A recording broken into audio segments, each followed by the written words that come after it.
মাত্র 40 টাকা খরচ করে বেস্ট গোলাপ জামুনের রেসিপিটি শেয়ার করছি, যা রেস্টুরেন্টেও আপনি কখনোই খুঁজে পাবেন না। তাহলে চলুন ঝটপট আমরা ঈদ স্পেশাল এই গোলাপ জামুনের রেসিপিটি দেখে নেই। এখানে একটা মুরগির ডিম নিয়েছি, 1 টেবিল চামচ তেল, 1 টেবিল চামচ চিনি আর 1 টেবিল চামচ পানি দিয়ে খুব সুন্দর করে মিশিয়ে নিতে হবে। এখানে মূল ইনগ্রেডিয়েন্ট একটাই, গুঁড়া দুধ। এটা ডানো গুঁড়া দুধ, 10 টাকা প্যাকেট 4টা নিয়েছি। দিয়ে দিচ্ছি 4 টেবিল চামচ ময়দা, হাফ চা চামচ বেকিং পাউডার, 1 চিমটি বেকিং সোডা। খুব সুন্দর করে মিশিয়ে নেব। এখানে কিন্তু কোনো বাটার না দিলেও চলবে। দিয়ে দিচ্ছি অল্প অল্প করে সেই ডিমের মিক্সচারটা। মোট কথা সফট একটা ডো তৈরি করতে হবে, তবে অল্প অল্প করে ডিমের এই গোলাটা মিশিয়ে নিতে হবে।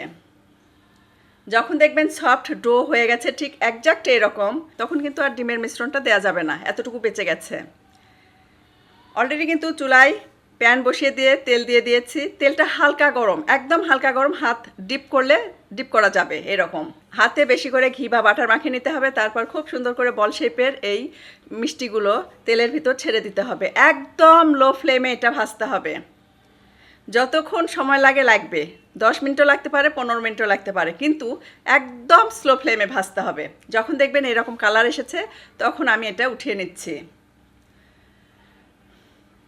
আবারও বলছি, স্লো ফ্লেম, একদম স্লো ফ্লেমে ভাজতে হবে। আরেকটা প্যানে দিচ্ছি 1 কাপ চিনি, 3 কাপ পানি, 2টা এলাচ, খুব সামান্য অরেঞ্জ ফুড কালার, এটা অপশনাল, ইচ্ছা হলে দেবেন, না হলে স্কিপ করবেন। এটাকে টকবগে ফুটিয়ে নিয়েছি। এখন হালকা গরম মিষ্টির বলগুলো আমি দিয়ে দিচ্ছি। ঢাকনা দিয়ে ঢেকে মিডিয়াম হাই ফ্লেমে 5 থেকে 7 মিনিট টকবগে ফুটিয়ে নিব। দেখতেই পাচ্ছেন বলগুলো কিন্তু ডাবলের চেয়েও বেশি বড় হয়ে গেছে। ঠান্ডা হওয়া পর্যন্ত ওয়েট করব। এই বলগুলো যেমন সফট, খেতে অসম্ভব মজার ছিল। দেখতেই পাচ্ছেন হাত দেওয়া মাত্রই যেন তুলার মতো নরম লাগছিল। এখানকার ক্লিপটা ক্যামেরা অন করতে সম্ভবত ভুলে গিয়েছিলাম। শেষের ক্লিপটা আমার কাছে ছিল না যখন ভিডিও এডিট করছিলাম। পরে দেখি যে নেই, তখন আমি আবারও টেবিলে যেয়ে দেখি সবগুলো মিষ্টি খাওয়া হয়ে গেছে। 5টা বাটিতে ছিল, সে 5টাই আমি দেখিয়ে দিচ্ছিলাম। দুঃখের বিষয়, কিছুই করার নেই, সবগুলো মিষ্টি খাওয়া হয়ে গেছে অলরেডি। দেখতে পাচ্ছেন ভেতরটা কিন্তু একদম সফট, খেতে অসম্ভব মজার।